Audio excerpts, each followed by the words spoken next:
တခါဝယ်တာနဲ့တစ်သက်လုံးအလှထိုင်ကြည့်နေလို့ရမယ်ရေတခွန်ကန်တလုံးကိုကျွန်တော်ပြပေးမယ်ဒီကန်ဆိုတော့ဖြင့်ကျွန်တော်မြန်မာမှုစစ်စစ်ကျွန်တော်တို့တောတလေးရဲ့အရာတာကိုဖန်တီးထားတဲ့ကန်ဖြစ်ပါတယ်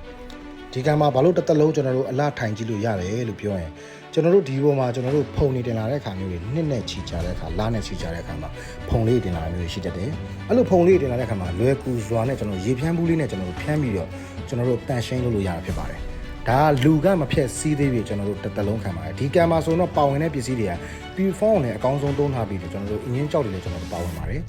အဲ့တော့ဒီကံနဲ့ပတ်သက်ပြီးတော့ကျွန်တော်တို့ဟာတသက်တာကျွန်တော်တို့ဘယ်လိုသုံးလို့ရမလဲဆိုတော့စက်ပိုင်းဆိုင်ရာတော့ကျွန်တော်တို့အာမခံချက်ပေးမထားဘူးဒါပေမဲ့စက်ပိုင်းဆိုင်ရာတစ်ခုခုဖြစ်ခဲ့ရင်လည်းပဲကျွန်တော်တို့ပစ္စည်းဘိုးပဲကျွန်တော်တို့ယူပြီးတော့လက်ခကိုကျွန်တော်တို့ free ရာသက်ပံကျွန်တော်ရှိကန်တကန်ဝယ်ရတဲ့ရာသက်ပံအဲ့ကံကိုပြန်လဲပြီးတော့ကျွန်တော်တို့ service ခ free လုပ်ပေးတယ်နောက်တစ်ခုကဒီကံကိုကြည့်ရတာရိုးလာပြီတစ်နှစ်ညီလို့ထားပါတော့တနေ့နဲ့တော့ကြည့်ရတဲ့ရိုးသွားတာပုံစံပြန်ပြီးတော့ modify ပြန်လုပ်ချင်တယ်ဆိုလဲကျွန်တော်ကြောက်တဲ့ငွေလေးပဲထပ်တိုးပြီးတော့ပေးပြီးတော့ modify ပြန်လုပ်လို့ရတာဖြစ်ပါတယ်ဒါတော့ကျွန်တော်ရဲ့အကောင်းဆုံးဖြစ်တဲ့ကျွန်တော်ဝန်ဆောင်မှုပေါ့နော်2ရက်ဝန်ဆောင်မှုဖြစ်ပါတယ်ပုံမှန်တပေကန်တွေထက်ကိုပို့ပြီးတော့သူကဒီမှာလဲကျွန်တော်တို့ရုပ်တွေဆိုတဲ့ site တွေကျွန်တော်အပြည့်သုံးပေးထားရပါတော့ပုံမှန်ကျွန်တော်တို့တပေကန်မှာကျွန်တော်တို့ပါဝင်တဲ့အရုပ် site တွေကဆိုလို့ရှိရင်ကျွန်တော်တို့ကဒါ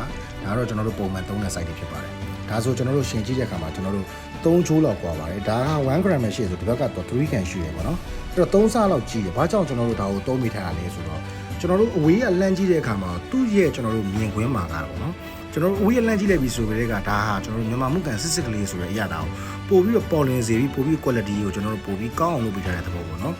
အဲ့တော့ဒီလိုလေးကျွန်တော်တို့ဖန်တီးပေးထားပါခင်ဗျာဒီမှာဆိုလဲကျွန်တော်တို့မြူတွေပေါ့နော်မြူတွေကျွန်တော်တို့စိုင်းနေပုံစံမျိုးလေးဖြစ်အောင်ကျွန်တော်တို့အကုန်လုံးအသေးစိတ်ကျွန်တော်တို့ဒါအနုစိတ်ကျွန်တော်ဖန်တီးပေးတာဖြစ်တယ်နောက်မှဆိုတော့ရေတကုံကြီးကနေရေတွေကျနေတယ်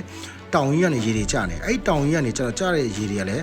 အငွေ့တွေကလည်းကျွန်တော်နောက်ကနေပါနေပေါ့နော်အဲမှာလည်းကျွန်တော်တို့မြူတွေပုံစံမျိုးတွေဖြစ်နေတယ်ပေါ့အဲ့ထဲမှာကျွန်တော်တို့ကဒီမှန်ဆိုလဲကျွန်တော်တို့ကကောင်းတဲ့ quality ကိုပဲကျွန်တော်တို့သုံးမိတာဖြစ်တယ်နောက်တစ်ခုကျွန်တော်ဒီကနေကျနေအငွေ့လေးတွေပေါ့ဒီအငွေ့လေးတွေကဆိုလို့ရှိရင်ကျွန်တော်တို့ကကိုချိုင်းနဲ့တက်တဲ့အနံ့လေးတစ်ခုလောက်ကိုဒီထဲကိုထည့်ထားမယ်ဆိုကျွန်တော်တို့တစ်ခန်းလုံးကျွန်တော်မှုရမှာဖြစ်တယ်နော်အဲ့တော့ကောင်းတယ်ပေါ်ပေါ်မဲ့ထားမလားကိုယ့်ရဲ့အိတ်ခန်းမှာပဲကျွန်တော်ထားမလားဒါမှမဟုတ်တကယ်ချင်းတယောက်ကိုလက်ဆောင်ပေးမလားအရန်တင့်တော်တဲ့ကန်လေးဖြစ်ပါတယ်ဒီကန်ဆိုတော့ကျွန်တော်တပေဆွန်းဆွန်းလေးပေါ့နော်ဆလေးလက်မဝင်ကျင်တော့ရှိပါတယ်အားလုံးပေါ့နော်โอเคအဲ့တော့ဒီကန်လေးရဲ့ဈေးနှုန်းကဆိုလို့ရှိရင်မြန်မာငွေကျွန်တော်တို့6သိန်းကျမှာဖြစ်ပါတယ်အားလုံးအပေးစီပါကျွန်တော်နိုင်မှုတွေလည်းပါတယ်ကျွန်တော်အငွေ့ဆက်တွေလည်းအကုန်ပါတယ်ပေါ့နော်ရေဒီကုံလည်းအကုန်ပါတယ်အကုန်လုံးအပေးစီက6သိန်းကျမှာဖြစ်ပါတယ်ခင်ဗျာကျွန်တော်တို့ဒါဟောပေါ့ကားကိတ်ကနေပစ္စည်းပို့ဆောင်တဲ့အခါမှာကျွန်တော်ဒီကန်နဲ့ပတ်သက်ပြီး100ခိုင်နှုန်းကျွန်တော်တို့စားပေးယူပေးပါတယ်အာမခံပေးပါတယ်ကျွန်တော်ဖောက်ဝင်တဲ့တေချာထုတ်ပိုးပြီးမှပို့ပေးပါတယ်ခင်ဗျာကျေးဇူးအများကြီးတင်ပါတယ်